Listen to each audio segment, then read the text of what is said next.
હું તને શું કઉ છું, હાલની આપણે સોડીની ઘેરે બેસી આવીએ, કેદુના બેહવા નથી ગયા. ચાલો નાટો મારતા આવીએ. હા તે હાલો જઈ આવીએ. પૈસા પૈસા છે કે? પૈસા તો મારી પાસે કાલ હતો, એ છોકરા હાટું હું ભાગ લેતો આવ્યો હતો.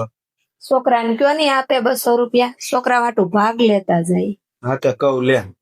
મનોજ, હા બોલો ની બાપુ. તારી પાસે 100-200 રૂપિયા છૂટા પડ્યા હોય તો એટલી બેન ની ઘેરે જવું છે આટો મારવા, તો રસ્તામાંથી ભાણિયા હાટું ભાગ લેતા જઈએ. એમને બેહવું હોય ને તો બેહી આવો.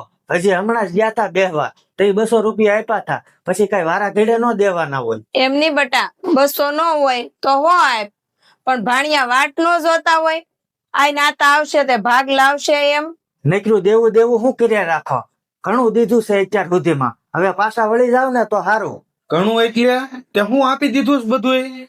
બોલો માની, હવે નથી જાવું આપણે બેન ની ઘેરે. નહીં, આજ તો તું બધું કેવા દે મને. એને તારી પાસેથી હું એ જમીનમાં ભાગ લઈ જઈએ છે, ઘરેણામાં ભાગ લઈ જઈએ છે.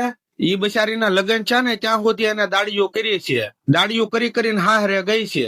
એમાં હું તે એને આપી દીધું બધું. મને માફ કરી ગયો બાપુ, મારી ભૂલ થઈ ગઈ. આલ્યો આ 500 રૂપિયા લેતા જાવ. બેનના ભાણી હાટું ભાગે લઈ દેજો અને બેનના હાથમાં આપજો. હવે હું કોઈ દિવસ ના નહીં પાડું. જો બેટા એક વાત યાદ રાખજે, હવે પછી બેન ને ગમે ત્યાં કાંઈ પણ વસ્તુ દેવાની વાત આવે ને તો રાજી ખુશીથી આપી દેવાનું. બેન તારી પાસેથી કાંઈ નથી લઈ દે. બેન બધું અહીંયા જ મૂકીને ગઈ છે. મિત્રો, તમને આ વિડીયો પસંદ આવે તો વિડીયોને લાઈક કરજો, કોમેન્ટ કરજો અને વધુમાં વધુ લોકો સુધી શેર કરજો.